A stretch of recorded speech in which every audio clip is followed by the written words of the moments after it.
Okay, so I said earlier about how the ship is sinking and there's this generational disconnect and all this stuff. And afterwards it occurred to me I should probably, try and back that up a little bit. Before I do, I want to just quickly talk about whether or not art, in this case songwriting, should even be political.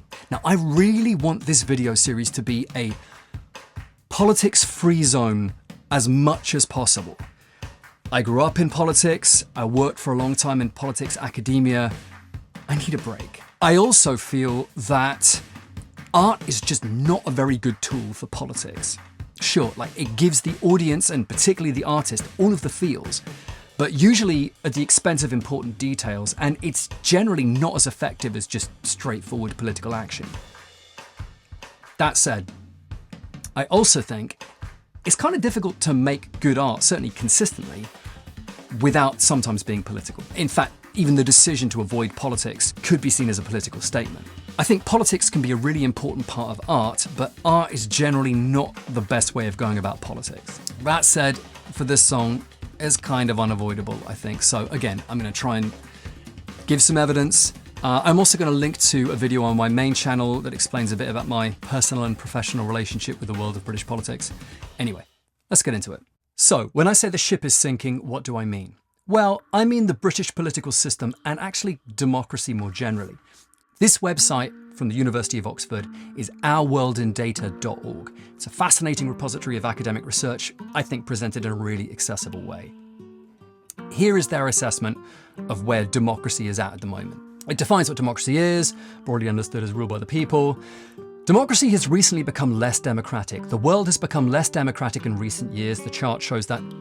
If you're interested in the direction that society is heading, this is well worth a wander through. I just want to highlight this one conclusion that the researchers made in the endnotes. I'm going to read it. The United Kingdom and the United States were the only countries that could be classified as electoral autocracies because its political leaders were chosen through elections, but citizens lacked additional freedoms to make those elections free and fair. And just to state the obvious, this is the Oxford English Dictionary definition of autocracy, a system of government by one person with absolute power. Now, I could bore you with graphs till the end of time, but I do want to just highlight one graph from another website, the World Inequality Database. This is UK income going back to the early 1800s. The red line at the top is how much of the income went to the top 10% of earners, and the blue line at the bottom is how much went to the bottom 50% of earners. Now, unsurprisingly, it starts off pretty unequal and gets worse and then dramatically better in the early 1900s. Fascinating political time that no one really talks about. And then drops and drops and drops and drops and drops. And then in 1980, those lines start going in the opposite directions. And that should not be happening in a society that's getting fairer and more prosperous.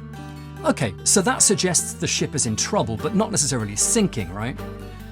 I'll offer something a little bit more anecdotal. Just starting with the beginning of the millennium, we've seen a military invasion of Afghanistan and Iraq that broke pretty much every global agreement imaginable, followed by a global crisis of money with the 2008 financial crisis, followed in 2016 by a crisis of democracy with elections such as the Brexit referendum fought on massive misinformation and disinformation, followed by populist responses to COVID-19 that led to untold unnecessary deaths. Again, back to our world and data, this is deaths per million. These are countries of comparable wealth, and this is the United Kingdom. Now, I would argue that these crises are not just symptoms that something is fundamentally wrong with the political systems governing them, but each of these crises has made those political systems much, much weaker, particularly in the UK and the US. And as far as I can tell, no meaningful systems have been changed because no meaningful lessons have been learned.